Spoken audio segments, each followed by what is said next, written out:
بسم الله الحمد لله والصلاة والسلام على خير خلق الله محمد بن عبد الله وعلى آله وأصحابه ومن والاه. اللهم لا علم لنا إلا ما علمتنا إنك أنت العليم الحكيم. يا معلم آدم وإبراهيم علمنا ويا مفهم سليمان فهمنا وأعوذ بك اللهم أن أقول فيك ما ليس لي به علم فأضل وأضل.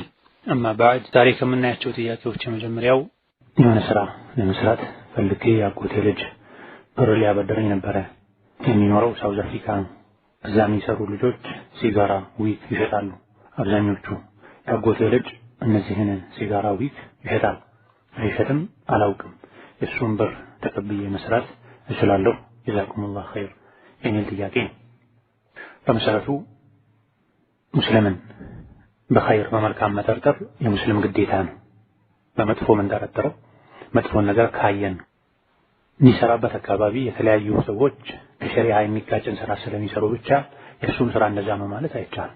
ስለዚህ በሁስን ظن እርግጠኛ እስካልሆኑ ድረስ ከዲን የወጣ ሸሪዓ የማይፈቅደው ስራ እንደሚሰራ እርግጠኛ እስካልሆኑ ድረስ ገንዘቡን መቀበል ይቻላል። እሱ በየትኛውም መንገድ ሰርቶ እስካመጣው ድረስ የሚጠየቅበት እሱ ነው። ተቀብሎ መስራትም ይቻላል። በመሰረቱ ለአንድ ሰው እንዲሰጥ ለአንተ እንደሰጠህ ለአንቺ እንደሰጠሽ እየሰረኩ ነው ማይቻለውን ሐራሙን የሚከተል ዊግ ፀጉር እየሸጥኩ ነው፣ ሲጋራ እየሸጥኩ ነው፣ ላንቺ ብዬ ነው ላንተ ብዬ ነው የማደርገው ካለ አይ ለኔ ብለህ በሐራም አታምጣ አይቻልም፣ አልበደርም አትስተኝ ይባላል። አይቻልም። ይሄኔ ግን እሱ ላንቺ ቢያበድርም ባያበድርም ይሄ ስራዬ ብሎ የሚሰራው ከሆነ የመጣበት መንገድ ወደሱ የገባበት መንገድ እሱ ነው የሚያስጠይቀው። ከሱ ወደ ተበዳሪው በብድር በተፈቀደ መንገድ ከደረሰ ሰርቶ መመለስ ይችላል። በላጩ ግን ገንዘቡ እንደዚህ አይነት ሹብሃ ካለበት ሰው መራቅም። ሌላኛው ጥያቄ ከዚህ በፊት አከራይቼ የነበረ ተከራዮቹ የቤት ኪራዩን ሳይከፍሉ ከጠፉ 3 ዓመት ይሆናቸዋልና የቤት ኪራዩን ብር እነሱ ጥለውት ከሄዱት ጋር ሸጬ መውሰድ እችላለሁ? አዎ ይቻላል። ሂሳብ ተሰርቶ የ3 ዓመት ወይም ያልከፈሉትን አሊያ ደግሞ በምን እንደጠፉ ሳያሳውቁ ዕቃቸውን አስቀምጠው እስካሁንም ድረስ በእነሱ ምክንያት ቤቱ ተዘግቶ ከሆነ እስከ ያለባቸውን በሙሉ ዕቃቸውን ሸጠው መውሰድ፣ የተረፈውን ይመጣሉ ከተባለ ማስቀመጥ፣ ካልሆነ አመት ጠብቆ ሰደቃ መስጠት ይቻላል። አድራሻቸውን መልኩ ማይታወቅ ከሆነ። ነገር ግን መካካድ፣ መወነጃጀል፣ ስም ማጥፋት እንዳይመጣ ለፖሊስ ማሳወቅ አሊያ ደግሞ ለጎረቤት ማሳወቅ ይመከራል። ሌላኛው ጥያቄ እኔ ሰለምቴ ነኝ፣ ቤተሰቦቼ ክርስቲያን ናቸው። እህቴም ሰልማ ነበረ። ቤተሰብ ጋር በሄደችበት ክርስቲያን ልጅ አገባች።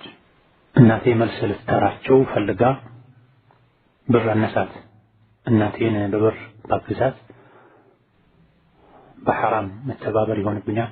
እነዚህ ሰዎች እናትን ጨምሮ ሌሎችም ይሰልማሉ፣ ወደ ዲን ይመለሳሉ። በመልካም ስነ ምግባር ሊያዛቸው ከነሱ ጋር ግንኙነቴን በማሳመር ዳዕዋ ላድርግላቸው ተብሎ ከሆነ አዎ ይቻላል። ካፍር ማግባቷ መክፈሯ የሷ ጥፋት ነው። ችግር የለውም መፍቷ ነው ተብሎ ማገዙ ነው የሚከለከለው። ይሄን ከማውገዝ ጋር መክፈሯን ከማውገዝ ጋር ካፍር ከማግባቷን ከማውገዝ ጋር ከመምከር ጋር እናትን በችግሯ ጊዜ ከጎኗ ቆሞ ወደ ዲን እንድትመጣ ልጄ ሃይማኖቷን እምነቷን ብትቀይርም ለኔ በጎነቷን አላቆመችም፣ ስለዚህ እምነቷ ነው በዚህ የሚያዛት ብላ እንደው ስለ እስላም እንድታስብ እንድትሰልም ያደርጋታል የሚል ንያ ታክሎበት ማገዙ ኢንሻአላህ ችግር አይኖርም። ሌላኛው ጥያቄ እኔ ከባለቤቴ ጋር ተጣልቼ ከአሁን በኋላ አንተ ጋር መኖር አልፈልግም ብዬ ማልኩኝ። ከዛ በኋላ ሰዎች አስታረቁን፣ አብረን መኖር ጀመረን። ለመሐላው ምን ማድረግ አለብኝ? 10 ምስኪን ማብላት፣ ምሳ ወይም እራት 10 ምስኪን አብዛኛውን ጊዜ ራሳቸው ከምትበሉት አይነት ምግብ አጥግቦ ማብላት፣ አሊያ ደግሞ 10 ምስኪን ለሶላት የሚሆን ልብስ ማልበስ ነው። ወንድም ይሁን ሴት ለሶላት የሚሆን ልብስ ለ10 ምስኪን ማልበስ። ይሄን ማድረግ የሚችሉበት አቅሙ ከሌለ 3 ቀን መጾም ይቻላል። ሌላኛው ጥያቄ ነሲሃ የሚያስፈልገው ጉዳይ ነው። እርሶ ይሄን ያክል እያስተማሩ በሴቶች ላይ በዚህ ልክ እየለፉ ጥሩ አኽላቅና ስነ ምግባር እንድኖረን በአላህ ፈቃድ እየሰሩ ቢሆንም እኛ ሴቶች ግን በሰው ህይወት ገብተን የሚመለከተንንም የማይመለከተንንም እያወራን እንገኛለን። ስለ ሰው ባል፣ ሚስት፣ ልጆች፣ በአጠቃላይ ስለ ብሔር፣ ስለ ሀብት፣ ስለ ሸክ፣ ስለ ደርሶች የሚቀረን የለም። የቀራን እስከማን መሰል ዒልም ላይ ያለን እስከማን መሰል በጣም የሚያስፈራ ባህር ወይም ባህሪ ነው የምናንጸባርቀው። የሚያስፈራ ባህሪ ነው የምናንጸባርቀው። ነሲሃ ያስፈልገናል። ጀዛኩሙላሁ ኸይር የሚል فالله المستعان. ومن يريد الله فتنته فلن تملك له من الله شيئا أولئك الذين لم يريد الله أن يطهر قلوبهم لهم في الدنيا خزي ولهم في الآخرة عذاب عظيم يبالو جنين خيرا تتو شر لاي مشكد علم خيرا تتو شر لاي موال هميتا وشتا مستقابات مع الراقب يمفتا ملكتنا የመውደቅ ምልክት ነው። በዕልም ያለመጠቀም ምልክት ነው።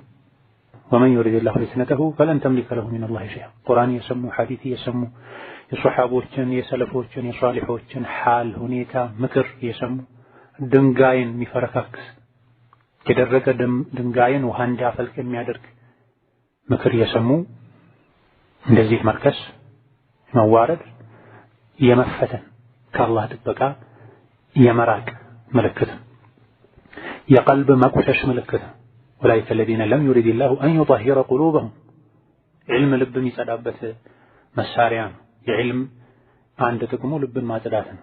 ቀን ከሌሊት ዕልም የሰሙ ቁርአን የሰሙ ሐዲስ የሰሙ በተለያየ መልኩ እየተመከሩ በራስ ጉዳይ መጠመድን ትቶ በሰው ጉዳይ መጠመድ ካለ ከተራው ካልተማረው መለየት ካልተቻለ ዕልም ልብ አላጸዳም፣ ዕልም አልቀየረም። ራስ ላይ ተጠያቂነትን ማብዛት ነው የሚሆነው የመማሩ ትርፍ ጥቅሙ።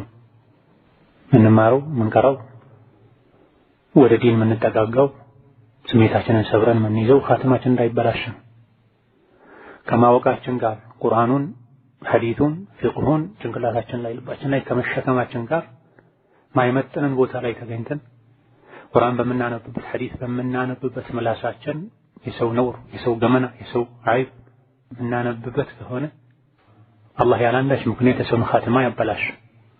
ኻትማ ሊበላሽብን ይችላል ብሎ የሚሰጋ የሚጠነቀቅ ሰው ኻትማ ያምሮለታል። የኻትማ ጉዳይ የማያሰጋው ሰው ኻትማ ይበላሽበታል። በዘመናችን በዕልም ማንለወጥበት አንዱ ምክንያትም ይሄ ነው። የተማሩ የቀሩ ሰዎች ካልተማሩት ካልቀሩት የበለጠ ደረቆች ሆነዋል፣ ጋጠወጦች ሆነዋል። ምን አይተው ሌሎች ወደ ዕልም ይሳባሉ? ምን አይተው ዕልምን ይወዳሉ? ምን አይተው ዕለሞችን ይወዳሉ?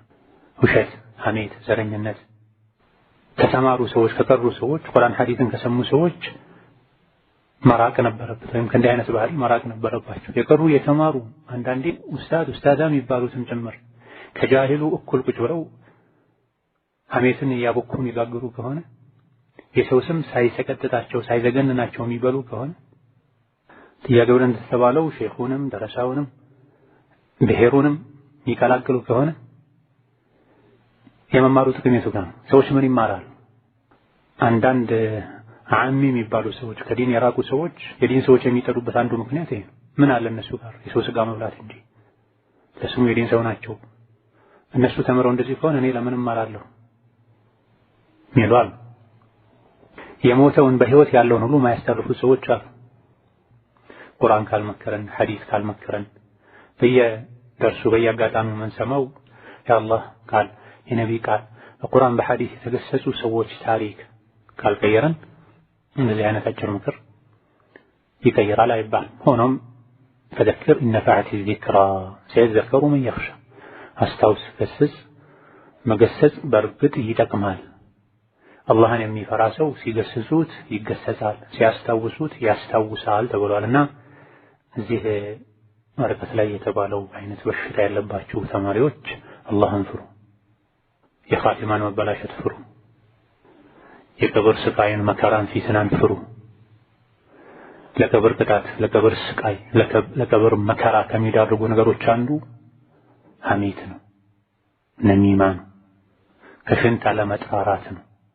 አብዛኛው የቀብር ቅጣት መከራ ስቃይ ሰበቡ ሐሜት። በሁለት ሰዎች ቀብር በኩል ነብዩ ሲያልፉ የዛፍ ቅርንጫፍ ቆርጠው ተክለውባቸው አልፈዋል። እነዚህ ሁለቱ እየተቀጡ ነው። የሚቀጡት እንደነሱ እይታ ትልቅ በሚባል ነገር አልነበረም። እንደነሱ እይታ ቀላል ነበር። አንድ ተፍሲር ነው የሐዲሱ እንደነሱ ቀላል ነበር፣ አላህ ዘንድ ግን ከባድ ሆነ ማለት ነው። አሊያ ደግሞ ሌላ ተፍሲሩ ልተው ቢሉ መተው ቀላል ነበር፣ ግን አልተውትም። ኢማናቸው በጣም ደካማ ስለሆነ ትንሹን ነገር በኢማን ጥንካሬ አሸንፈው መተው አልቻሉም። አንደኛው ከሽንቱ አይጠራራም ነበር፣ ይነጃጀስ ነበር። ሌላኛው ደግሞ ካነ የምሺ ቢነሚማ ወሬን ያመላለስ ነበር፣ ሰውን ያጣላ ነበር። እገሌ ኩራተኛ፣ እገሌ አምባገነን፣ እገሌ ምቀኛ፣ እገሌ እንደዚህ ናት ባህሉን መቸር፣ እገሌ አገባ፣ እገሌ ፈታ፣ እገሌ ተወለደች። ለምን ዓላማ ለምን ተብሎ ሙእምን ጊዜውን በዚህ ያቃጥላል በማላያኒ በማይረባ ወሬ። የእስልምና አለመጠንከርና አለማማርም ምልክት ጭምር ነው ማላያኒ ማውራት። ሰው ልጅ አኺራ ላይ ወይም ዱንያ ላይ የሚመለከተው ካልሆነ በስተቀር የትኛው ወሬ መታቀብ አለበት። ካልታቀበ እስላሙ አልተስተካከለም፣ እስልምናው አልተስተካከለም፣ ጎደሎ ነው። ሚን ሁስኒ ኢስላሚል መርኢ ተርኩሁ ማላ ያዕኒ የተባለው ለዚህ የአንድ ሰው እስልምናው ኢማኑ ዲኑ ከማማሩ ከመሟላቱ ምልክቶች አንዱ ማይመለከተውን ነገር መተው ነው። ማይመለከተው ነገር ውስጥ ገብቶ ከፈተፈተ ካቦካ ከጋገረ እስልምናው አልተስተካከለም ማለት ነው። እዚህ ዱንያ ላይ ከምድር ላይ እስልምናውን ያላስተካከለ ከቀብር ስር ጀሃነም ላይ ያስተካከለ። ስለዚህ እንዲህ አይነት ባህሪ ያላችሁ ተማሪዎች አስተማሪዎችን ዒልምን ሸሪዓን ዲንን አታሰድቡ። ካልሰሩበት ዒልም ጥቅም የለውም፣ የባሰ መቀጣትን ነው የሚያስከትለው።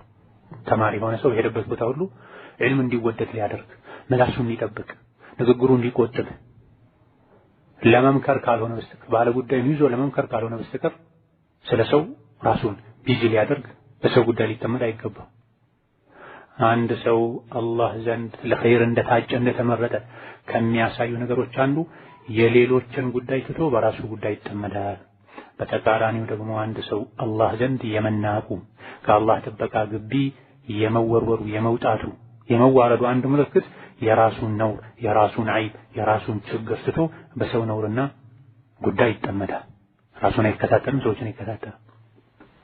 ለቅሶ ላይ፣ ሰርግ ላይ፣ አራስ ምረቃ ላይ የተሰበሰቡ የሰው ስም ማጥፋት፣ የሰው ስጋ መብላት፣ ሂጃብ ያደረጉ ዒልም የተማሩ መስጂድ የተመላለሱ መድረሳ የተመላለሱ ይሄን ማድረግ መዘዙ ጉዳቱ እጅግ በጣም የከፋ ነው። ከተራው ሰው የከፋ ነው።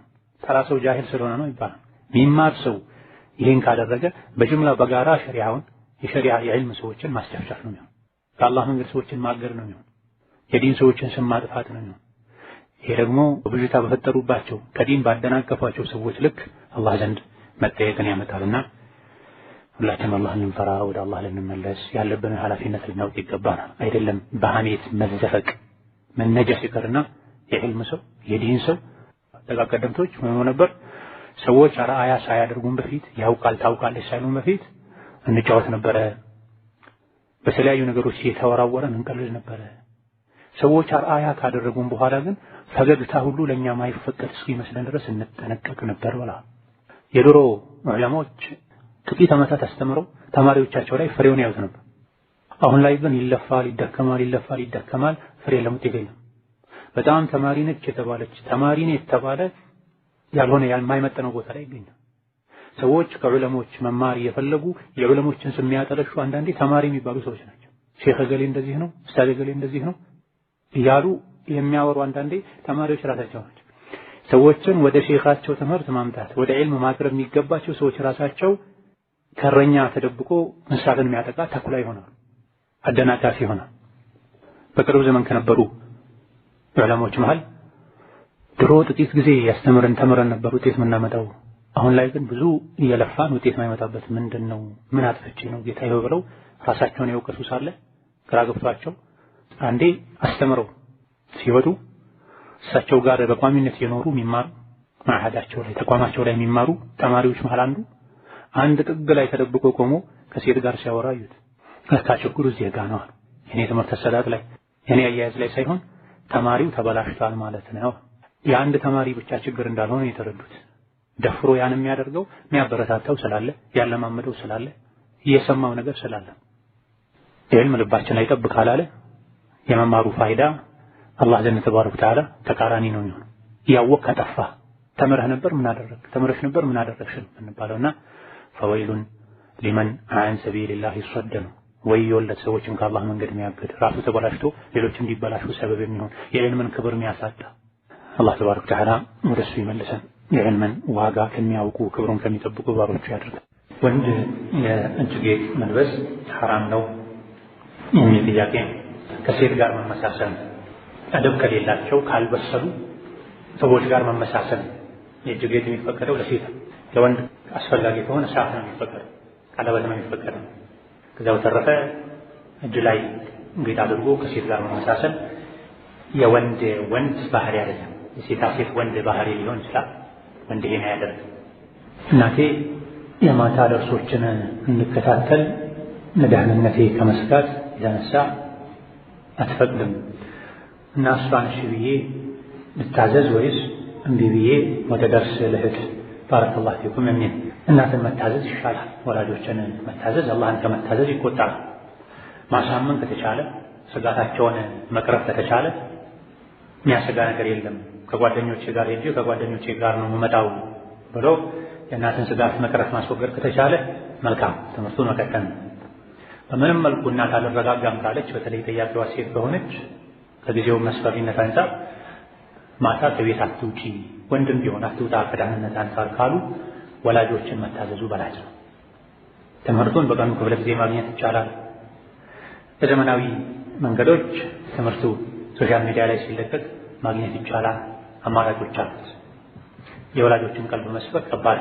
ወላጆችን አስቀይሞ የሚማሩት ትምህርትም ያን ያክል ሊለውጣች አላሁመ ኢላ በምንም መልኩ ትምህርት ማግኘት ማይችሉ ከሆነ መሰረታዊ ትምህርቶች መሰረታዊ የሶላት አሰጋገድን፣ የጾም አጽዋምን፣ አርካን የሚባሉ ዋና አንኳር ትምህርቶችን ለማግኘት ሌላ የሚወጣበት ሰዓት ከሌለ በዚህ መልኩ ወጥቶ ካልተማረ አንድ ሰው ጅህልና ወሮት ምንም ዲኑን የማያውቅ ሆኖ ይኖራል የሚባልበት ሁኔታ ካለ ስጋታቸውን ቀንሱ። ከቤት በቅርበት ያለ መስጂድ ላይ ወሰተ ወላጆችንም ከማረጋጋት ጋር መሀይም ሆኖ ከአላህ ጋር መራራቅና መጣላትንም የማያስከትል መካከለኛ መንገድ ያስፈልጋል። ሌሎች አማራጮች ያሉ የሆነ ደርስ ስለወደዱ ስለፈለጉ ብቻ ወላጆችን ማስቀየም አይገባም። አንዱ ከየመን ተነስቶ መዲና ድረስ መጣ በነቢይ ዘመን አለይሂ ሰላቱ ወሰላም። እሳቸው ጋር ከደረሰ በኋላ ከየት እንደመጣ ነቢዩ ጠየቁት። ከየመን አላቸው። የመጣሁት ከአንተ ጋር ጂሃድ ሊያደርግ ነው ሲላቸው ወላጆችን አስፈቅደሃል አሉ። አይ አላስፈቀድኩም አላቸው። ሂድ ተመለስ፣ አስፈቅዳቸው፣ ከፈቀዱልህ ና፣ ካልፈቀዱልህ እዛው እነሱ ጋር ቆይ ብለውታል ነብዩ ሰለላሁ ዐለይሂ ወሰለም። ዒልም የጂሃድ አይነት ነው። ዒልም የጂሃድ አይነት ነው። ፈርዶል ዐይን የሆነውን ዒልም በተለይ መልኩ ልናገኝ እንችላለን። በምንም መልኩ ካላገኘን ተጨማሪውን የጠቅላላ እውቀቱን አይደለም ሶላት ሲደርስ እንዴት እንደሚሰገድ አላውቅም፣ ዋጅብ ስትበት እንዴት እንደሆነ አላውቅም ብሎ አንድ ሰው እንደዚህ አይነት ዜሮ የእውቀት ደረጃ ላይ ያለ ሰው ወላጅ አትውጣ ካለው እውቀቱንም ያገኝበት ወላጅንም ያረጋጋበት መንገድ ፈልጎ አብሮ ማስኬድ አለበት። ለጠቅላላ ለተጨማሪ እውቀቶች ከሆነ በሌላ አማራጭ ለሚገኙበት ከሆነ ግን ወላጅ እሺ ማለት በላጭ ነው። አንድ ሰው ለሌላ ሰው ልደት እንኳን አደረሰ ማለት እንዴት ይታያል? ከማለትም አልፎ ቀለል ያለ ስጦታ ሰጥቶ አላህ እድሜሽን ያርዝመው ማለት ውስጥ ባረከላሁ ፊኩም። በኢስላም ከዒድ አልአድሓና ከዒድ አልፊጥር የሚከበር በዓል የለም። የፈረንጆች ሱና፣ የካፍሮች ሱና፣ ጊዜ ማባከን፣ ገንዘብ ማባከን፣ ሕፃንነት ነው። በየጊዜው እንኳን ተወለድኩ እያሉ ጊዜ ማባከን ልደት ብሎ ማክበር የፈረንጅ ሱና ነው፣ የነቢ ሱና አይደለም። አለይሂ ሰላቱ ወሰላም ሙስሊሞች ነን እኛ። ስልጣኔያችንም እስላማዊ መሆን አለበት፣ ፈረንጃዊ መሆን የለበትም፣ ኩፋራዊ መሆን የለበትም። የምናደርገው ነገር ሁሉ ከዲን ጋር የተያዘ ሊሆን ይገባል። ሽንት ቤት ስንገባ ምን ማለት እንዳለብን የተነገረን ሰዎች እንዴት ነው ልደት ተብሎ በየዓመቱ የሚደጋገምን ነገር መፍታችሁ ነው ተብለን የምንተው? ስንትና ስንት ሰው ተርቦ የዕለት ጉርሱን ባጣበት ቀን ለደርሴ ብለህ በሺዎች የሚቆጠሩ በመቶ ሺዎች ምናልባት የሚቆጠሩ ወጪዎችን ማውጣት አግባብ አይደለም። ተሸቦ ነው፣ ከካፍር ጋር መመሳሰል ነው። ከካፊሮች ጋር የተመሳሰለ እሱ ከነሱ ጋር ነው ብሏል ነብዩ አለይሂ ሰላቱ ወሰላም። የወገብ ህመም ውፍረትን ለመቀነስ ለግፊት፣ ለስኳር፣ ለኮሌስትሮል፣ ለብዙ አይነት በሽታ ዶክተሮች ስፖርት ያዛሉና ሙዚቃ ሳይኖር ለሴቶች በሴቶች አሰልጣኝ ስፖርት መስራት እንዴት ይታያል? በላጩ ቤት መስራት ነው። ተለማምዶ አሰልጣኝ ቤት አስመጥቶ ለተወሰነ ጊዜ ቤት መስራት ነው። ሴት በሆነ ባልሆነው ከቤት መውጣት ማብዛቷ ኸይር አይደለም።